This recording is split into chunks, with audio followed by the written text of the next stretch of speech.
कि नए जमाने में पुरानी तस्वीर कौन रखता है। नए जमाने में पुरानी तस्वीर कौन रखता है। शहर में परिंदों को पानी कौन रखता है। एक आप ही हैं जो गिरदों को संभाले रखे हैं, वरना इस जमाने में पुरखों की निशानी कौन रखता है। पुरखों की निशानी कौन रखता है। संविधान को बनाया और भारत में के राष्ट्रीय प्रतीकों को पिरोने का काम किया, जिसमें हमारा राष्ट्रीय ध्वज, तिरंगा, राष्ट्रीय प्रतीक चिन्ह, राष्ट्रीय पक्षी मोर, राष्ट्रीय फल आम, राष्ट्रीय मिठाई जलेबी, राष्ट्रीय धर्म ग्रंथ संविधान आदि। आपने ललाई राम यादव जी का नाम लिया।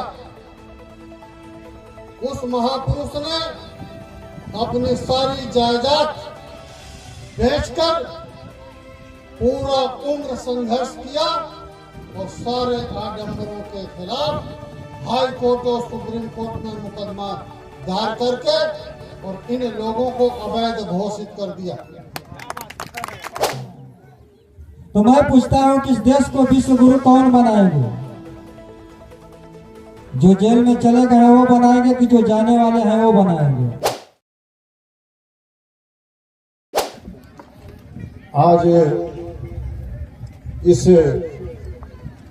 पावन गरिमामयी धरती पर जहां सम्राट अशोक की लाट खड़ी है,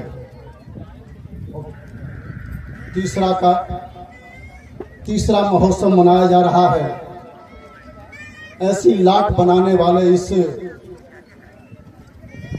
धरती के लालों को मैं सलाम करता हूं, जो कभी पूरे भारत के भूभाग पर सम्राट अशोक जैसे कोई अपने घर के चारों तरफ बाउंड्री बनाता है, अपने घर के खेतों की मेड़ों पे खूंटे गाड़ता है, उसी तरह से अखंड भारत के सारे हिस्सों पर 84,000 स्तूप बने हुए थे सम्राट अशोक के, और तमाम शिलालेखों पर उनके उद्घोष लिखे हुए थे, उनके आदेशों की उद्घोषणा लिखी हुई थी, जो पत्थर की किताबों पर लोहे की कलम से लिखे गए थे। आज हमारे बीच में सम्राट अशोक की लाट खड़ी है। मैं देखने के बाद भाव विभोर हो गया। इसलिए कहना चाहूंगा कि नए जमाने में पुरानी तस्वीर कौन रखता है। नए जमाने में पुरानी तस्वीर कौन रखता है। शहर में परिंदों को पानी कौन रखता है। एक आप ही हैं जो गिरदों को संभाले रखे हैं, वरना इस जमाने में पुरखों की निशानी कौन रखता है। पुरखों की निशानी कौन रखता है। पुरखों की निशानी कौन रखता है। जब हमारे देश में लाटें थी तब हम सम्राट थे। जब हमारे देश से लाट खत्म हो गई तो हम क्या हो गए, आप सबको पता है। बिना संबोधन के मैं माइक पाया हूं, 2 मिनट का समय दिया गया, क्षमा चाहूंगा। अध्यक्ष महोदय, मुख्य अतिथि महोदय, मुख्य वक्ता महोदय, सम्राट अशोक जिनके प्रतीक चिन्हों के ऊपर आज का कार्यक्रम, आज का महोत्सव निर्धारित है, और तथागत भगवान बुद्ध के उपदेशों के आधार पर, उनकी नीतियों रीतियों के आधार पर, और सम्राट अशोक के नीतियों रीतियों के आधार पर जो संविधान बनाया गया था, आज हमारा विषय बिंदु है। समय मिला है सिर्फ 2 मिनट का। बातें बहुत करना चाहता था, लेकिन समय की पाबंदी है, समय से बाहर नहीं जाना चाहता। जब प्रतीक चिन्हों की बात उठी है, हमारे बीच में अनेक विद्वान साथियों ने अपनी बातों को रखा। हम उस पुरखों की याद करते हैं जो हमारे नाम से इस देश की रजिस्ट्री करा गए हैं। आप देख लीजिए, प्रतीक चिन्हों की बात हो रही है। इस देश के सबसे बड़े जो भी अधिकारी है, उसके माथे पर कौन सा प्रतीक चिन्ह है? सम्राट अशोक की 4 शेरों वाला प्रतीक चिन्ह है। हम उसके उत्तराधिकारी हैं। इसका रक्षण और संरक्षण कराना हमारा काम है, दायित्व है, हमारी जिम्मेदारी है। जिस जिम्मेदारी को बखूबी सम्राट अशोक क्लब निर्वहन कर रहा है।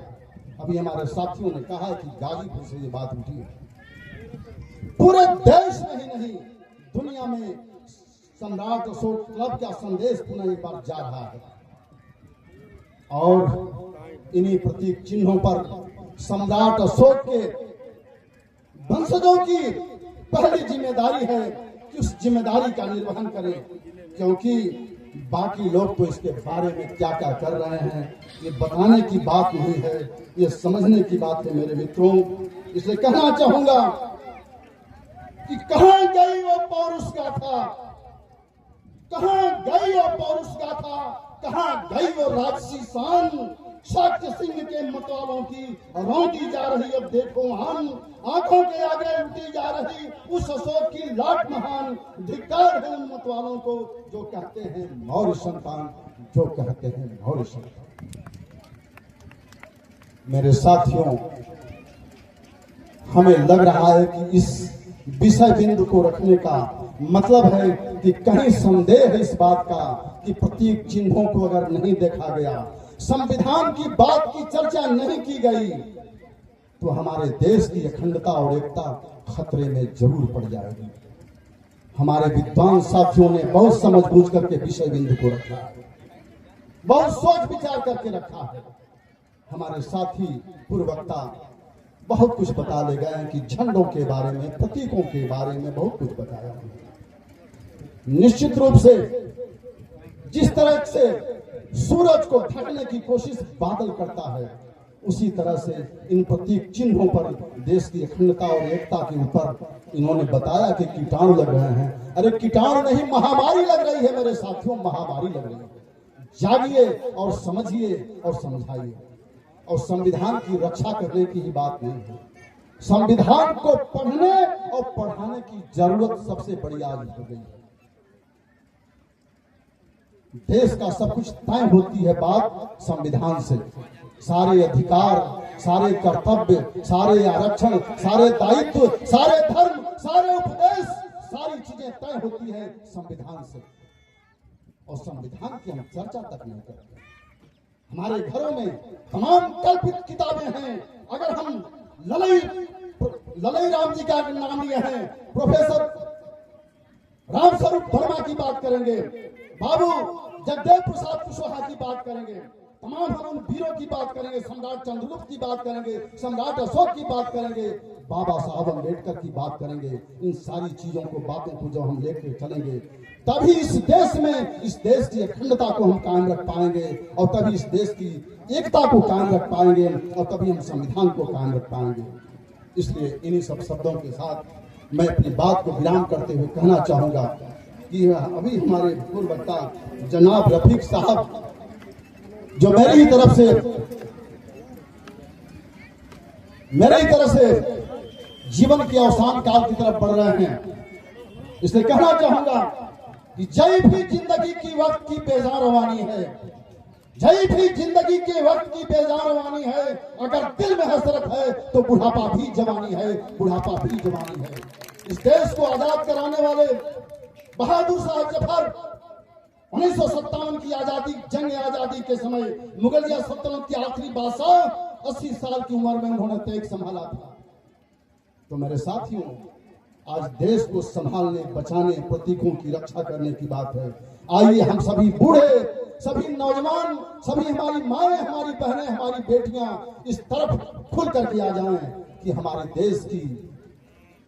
देश का संविधान, देश के प्रतीक चिन्ह और सारे मानव मूल्यों को जो अभी हम प्रस्तावना में पढ़े हैं, संविधान की प्रस्तावना में, उन सारी गरिमा को बचाने के लिए, समाजवाद को बचाने के लिए, पंथ निरपेक्षता को बचाने के लिए, स्वतंत्रता को बचाने के लिए, बंधुत्व को बचाने के लिए आइए हम फिर सब मिलकर के प्रयास करें। इन्हीं सब शब्दों के साथ आए हुए मंच पर बैठे हुए सभी अतिथियों का सम्मान करते हुए, हमारे बीच में प्रशासन के साथी बैठे हुए हैं, पत्रकार साथी बैठे हुए हैं, छायाकार साथी बैठे हुए हैं, हम सबका अभिनंदन वंदन करते हुए अपनी बात को समाप्त करते हैं। बहुत बहुत आभार, बहुत बहुत धन्यवाद।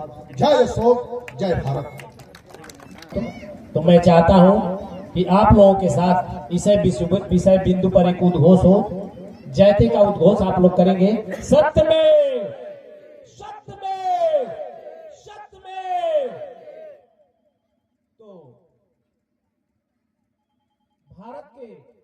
महान शान राष्ट्रीय ध्वज का नमन करते हुए आज अशोकपुर अलीपुर के लोग इस भारत को एकता और अखंडता में पिरोने के लिए यहाँ पर जो राष्ट्रीय प्रतीक चिन्ह अशोक स्तंभ लगवाए हुए हैं, अशोक स्तंभ को नमन करते हुए, साथ ही भारत के सभी राष्ट्रीय प्रतीकों को नमन करते हुए और इस भारत भूमि को मानवता के ध्यान में सींचने वाले सभी महापुरुषों को एक ही स्वर में नमन करते हुए भारत भूमि के वीर शहीदों को श्रद्धा सुमन अर्पित करते हुए मंच पर उपस्थित हमारे अतिथिगण, आप सब लोगों को मैं सम्राट अशोक क्लब परिवार की तरफ से अभिनंदन और वंदन करता हूं। और यहाँ पर उपस्थित हमारे नौजवान साथियों, माताओं, बहनों, बच्चों, बहुत ही खुशी हो रही है कि इस अशोकपुर अलीपुर में बराबरी की जो बात कही जाती है, वहां पर यहाँ पर पुरुषों से अधिक हमारी बहनें उपस्थित हैं। इन बहनों के लिए मैं चाहता हूं एक बार जोरदार ताली से इनका स्वागत हो। जो बराबरी की बात कही जाती है, हमारे बहनें यहाँ दिख रही हैं कि पुरुषों से अधिक है, ये बहुत ही खुशी की बात है। और यहाँ की कमेटी को मैं बहुत साधुवाद देता हूं कि आप लोगों ने अथक प्रयास से इस कार्यक्रम को अंजाम दिया है और तीसरे वर्ष ये कार्यक्रम होने जा रहा है।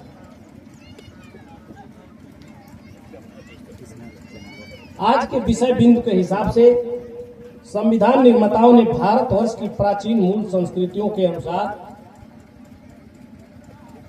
संविधान में ऐसे बिंदुओं को पिरोया जिससे भारत एक रह सके। भारतीय संविधान एवं राष्ट्रीय प्रतीक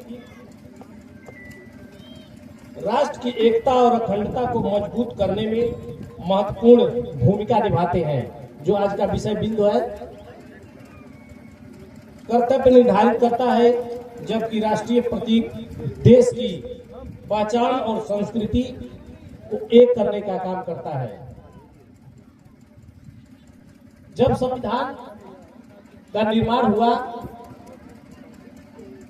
तो बहुत सारे संविधान निर्माता थे, जिसमें कुछ समितियां बनाई गई अलग अलग, और संविधान सभा के अध्यक्ष डॉक्टर राजेंद्र प्रसाद और संविधान समिति के अध्यक्ष doctor B are Ambedkar ji थे। सारे लोगों ने भारतवर्ष को, इस पूरी दुनिया को पढ़ा, समझा और पढ़ने और समझने के बाद इस संविधान को बनाया और भारत में के राष्ट्रीय प्रतीकों को पिरोने का काम किया, जिसमें हमारा राष्ट्रीय ध्वज, तिरंगा, राष्ट्रीय प्रतीक चिन्ह, राष्ट्रीय पक्षी मोर, राष्ट्रीय फल आम, राष्ट्रीय मिठाई जलेबी, राष्ट्रीय धर्म ग्रंथ संविधान आदि को आपने राष्ट्रीय प्रतीक के रूप में रखा। सभी राष्ट्रीय प्रतीकों का अपना अपना महत्व है। जैसे राष्ट्रीय पशु बाघ है, बाघ का स्वभाव है कि ये अपने क्षेत्र का रोज एक बार भ्रमण करता है, 24 घंटे में रोज अपने क्षेत्र का एक बार भ्रमण करता है। इसीलिए बाघ को राष्ट्रीय प्रतीक की श्रेणी में रखा गया। जब जब हमारा नेता या अगुआ जो राष्ट्र को चलाता है, वो जब जब जो है इस अपने राष्ट्रीय पशु बाघ को देखेंगे तो अपने कर्तव्य का बोध होगा और वो भी अपने क्षेत्र का भ्रमण करेंगे, अपनी जनता से मिलेंगे। इसलिए जो है बाघ को राष्ट्रीय पशु की श्रेणी में रखा गया। इसी तरह से सभी राष्ट्रीय प्रतीकों का अलग अलग महत्व है, इसकी बहुत बड़ी बड़ी बड़ी व्याख्याएं हैं। अगला जैसे हमारा एक संबोधन है जय भारत। अगर हम सभी लोग जय भारत से संबोधन करते हैं, चाहे वो किसी भी जाति धर्म के व्यक्ति हो, अगर जय भारत से संबोधन करते हैं, दूसरा भी बोलेगा जय भारत, तो यही राष्ट्र की एकता और अखंडता में को एक रखने में हमारे राष्ट्रीय प्रतीकों का, राष्ट्रीय वाक्यों का और राष्ट्रीय संबोधन, ये सब चीज जो हमारे संविधान निर्माताओं ने बनाए हैं, इसका महत्व है। और आगे हमारे अतिथि इस मंच पर विराजमान हैं, हमारे मुख्य अतिथि जी प्रशासनिक अधिकारी और हमारे मुख्य वक्ता जी भी हमारे मंच पर विराजमान हैं। तो ये सम्राट अशोक क्लब संगठन भारतवर्ष का एक ऐसा संगठन है कि जो राष्ट्र की एकता और अखंडता को पिरोए रखने में सहयोगी, सभी राष्ट्रीय प्रतीकों का सम्मान करता है और पूरे भारतवर्ष में जगह जगह इसकी झांकियां राष्ट्रीय प्रतीकों की निकाली जाती है और कार्यक्रम किए जाते हैं। इसी क्रम में आज अशोकपुर अलीपुर की सम्राट अशोक क्लब की इकाई ने भी एक कार्यक्रम रखा है। तो मैं इस शाखा को बहुत बहुत साधुवाद और धन्यवाद करते हैं। जय भारत, जय संविधान, नमो बुद्धाय। आज सम्राट अशोक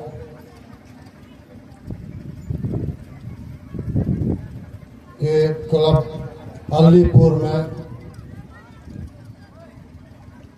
आज मनाया जा रहा है।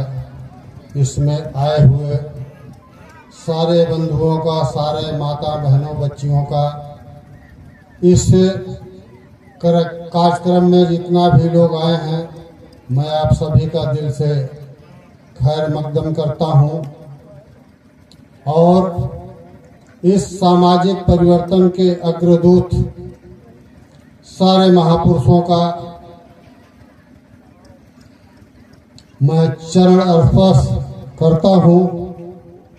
और साथियों, हम अपनी वाणी को पूर्व वक्ताओं से संबद्ध करते हुए अपनी कुछ टूटी फूटी वाणी को आगे बढ़ा रहे हैं।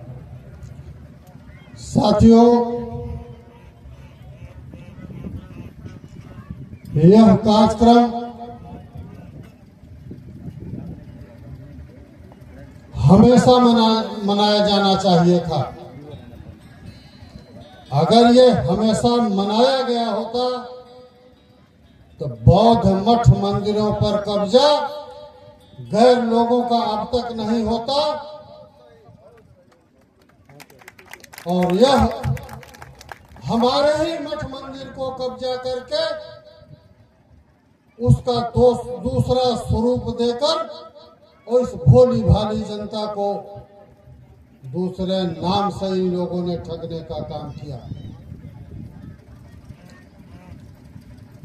आपने ललाई राम यादव जी का नाम लिया। उस महापुरुष ने अपनी सारी जायदाद बेचकर पूरा उम्र संघर्ष किया और सारे आडंबरों के खिलाफ हाई कोर्ट और सुप्रीम कोर्ट में मुकदमा दायर करके और इन लोगों को अवैध घोषित कर दिया। ये हमारी कमजोरी थी, ये हमारी आलसपना था, ये हमारे लोग सोए हुए थे। आज मुझे हर्ष हो रहा है इस महान समाज सुधारक अशोक सम्राट जी के बताए हुए पद चिन्हों पर चलने के लिए कुछ साथी तमाम दूर दूर से आए हैं। मैं इन सभी लोगों का अपने इस गोरखपुर के अलीपुर की धरती पर इनका खैर मकदम करता हूं कि आप जैसे बहादुर साथी हो तो भारत के आडंबरियों को भागते रास्ता नहीं मिलेगा और बौद्ध के सारे मठ मंदिर वापस मिल जाएंगे। सिर्फ हमें जागरूकता बढ़ाने की जरूरत है और एकता बनाने की जरूरत है। सारा काम तो हम करते हैं, हमारे ही बच्चे सेना में हैं, हमारे ही बच्चे सफाई कर्मी में हैं, हमारे ही बच्चे ऑफिसों में हैं, हमारे ही बच्चों के पास सारी फाइलें हैं, हमारे ही बच्चे नहीं बड़े छोटे छोटे ओहदों पर हैं, लेकिन हर जगह भरे हैं। उनका सिर्फ दिल खोलकर हम सबका मनोबल बढ़ाना है। जो लोग सामंतवादियों के शिकार बने हैं, सारे लोगों का मनोबल बढ़ जाएगा। उसी दिन से महान सम्राट अशोक जी के बताए हुए रास्ते पर भारत का संविधान बना है और हम जिस दिन अपना संवैधानिक अधिकार ले लेंगे उस दिन कोई हमारे सामने टिकने ही वाला नहीं है और हमारे सारे मठ मंदिर वापस मिल जाएंगे और सारे बौद्ध चिन्ह हर जगह बौद्ध स्मृतियां मिल जाएंगी। ये तो हमारी मजबूरी नहीं, हमारी कमजोरी है। हमारे आलस का शिकार इन लोगों ने हम लोगों को बनाया है। जो सारे संवैधानिक अधिकारों को इन लोगों ने कब्जा कर लिया है और कब्जा करके इस देश के मूल निवासियों को मजबूर बना दिया है। हमारे आरक्षण को लूटने का काम कर रहे हैं, जबकि हमारा संवैधानिक अधिकार है उस अधिकार को भी लूटने का काम कर रहे हैं।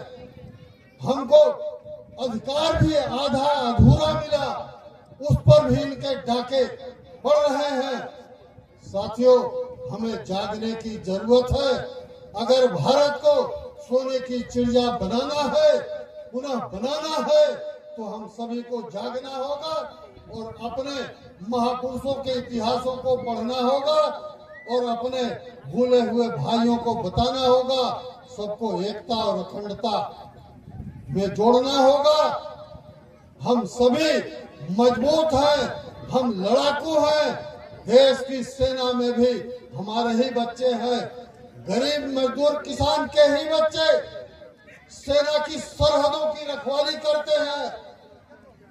किसी मंत्री और किसी प्रधानमंत्री मुख्यमंत्री का बेटा, विधायक का बेटा सीमा पर मरने नहीं जाता है, हमारे ही बच्चे जाते हैं। हमारे ही बच्चों के छाती पर गोली चलती है और वही शहादत प्राप्त करते हैं, लेकिन वही बच्चे इस देश की रखवाली कर रहे हैं। जो ये चोर चंडाल जो हमारे हक अधिकारों पर डाका डाल रहे हैं, वो अभी चैन की नींद सो रहे हैं। साथियों, हमें जागने की जरूरत है, हमें अपने लोगों को जगाने की जरूरत है और धार्मिक विवादों में ये उलझाना चाहते हैं। हम सभी का एक ही लक्ष्य है कि हम भारतीय हैं, हम संविधान को मानने वाले लोग हैं। हम एकता बना के अपनी रखेंगे, हमको धर्म के विवादों में नहीं लड़ना है। यही हमारी सच्ची देशभक्ति है। साथियों, इसी के बाद मैं अपने वाणी पर विराम लगाना चाहता हूं। जय संविधान, जय भारत, खुदा हाफिज। तिरंगा को नमन करते हुए, राष्ट्रपति को का सम्मान करते हुए और मंच पर मंचासीन सभी एक ही स्वर में अतिथियों का बड़े सम्मान करते हुए, साथ ही सभी महापुरुषों का सम्मान करते हुए, आज इस अलीपुर के धरती के लोगों का मैं बहुत बहुत आभार व्यक्त करता हूँ। आज का जो कार्यक्रम है अशोक स्तंभ राष्ट्रीय प्रतीक के सम्मान में है। राष्ट्रीय प्रतीक महोत्सव। साथियों, जो चीजें हम लोगों को 70 वर्ष पहले, 75 साल पहले जान लेना चाहिए था, आज इस गांव के लोग चर्चा कर रहे हैं। राष्ट्रीय प्रतीकों की चर्चा हो रही है, जो चीजें हमें पहले जानना चाहिए था। आज इसलिए चर्चा हो रही है क्योंकि शासन प्रशासन में आने वाले लोग अब तक इसकी चर्चा नहीं किए। जो चीजें घर घर तक जाना चाहिए था वो अब तक घर घर तक नहीं पहुंचा। यह बीड़ा इस क्षेत्र के लोगों ने उठाया है। तो मैं बहुत बहुत धन्यवाद करता हूं यहाँ के संगठन के लोगों का। भगवान बुद्ध का धाम और सम्राट अशोक महान का धाम में थोड़ा सा अंतर है। मैं थोड़ा सा उसको चर्चा करना चाहूंगा क्योंकि समय बहुत कम ही है, उसी में चर्चा करना चाहूंगा। सम्राट अशोक का जो धाम है ऊपर से नीचे की तरफ आता है और भगवान बुद्ध का जो धाम है वो दिल से निकलता है। यानी सम्राट अशोक महान का जो धाम है राष्ट्र के विकारों को निकालता है, राष्ट्र के विकारों को शुद्ध करता है। और भगवान बुद्ध का जो धाम है हमारे अंदर के एक इंसान के दिल को शुद्ध करता है। तब जाकर के यह देश विश्व गुरु कहा गया था। ऐसे ही नहीं, आज देश में चर्चा हो रही है किस देश को विश्व गुरु बनाना है। तो मैं पूछता हूं किस देश को विश्व गुरु कौन बनाएंगे? जो जेल में चले गए वो बनाएंगे कि जो जाने वाले हैं वो बनाएंगे? विश्व गुरु या देश तब बनेगा जब पुनः सम्राट अशोक का धाम स्थापित होगा। हमें जानना कुछ और है और जान कुछ और रहे हैं। अभी सम्राट अशोक क्लब उत्तर प्रदेश के उपाध्यक्ष जी जोर जोर से एक नारा लगा रहे थे, कह रहे थे कि गर्व से कहो कि हम, गर्व से कहो कि हम। अभी माता जी लोगों को तक लगता है हमारी आवाज नहीं पहुंच रही है। आप लोग भी बोले गर्व से कहो कि हम, गर्व से कहो कि हम।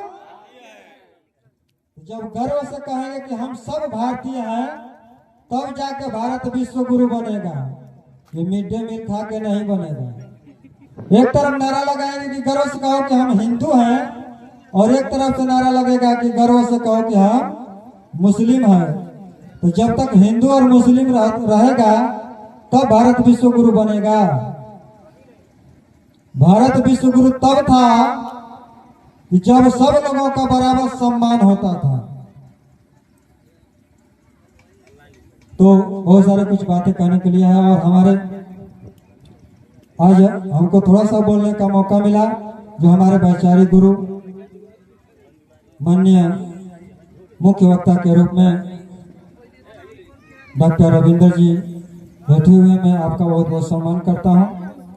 उनको भी सुनना है क्योंकि हम लोग जब बोलेंगे तो मुख्य अतिथि जी को हम लोग कब सुनेंगे। तो मैं चाहूंगा कि आप लोग कुर्सियां भी जमा के बैठे रहिए क्योंकि बहुत बड़ी बड़ी बातें संविधान के विषय में और स्तंभ के विषय में, देश के विषय में, राष्ट्रीय एकता अखंडता के विषय में बहुत अच्छी आज बातें होने वाली है।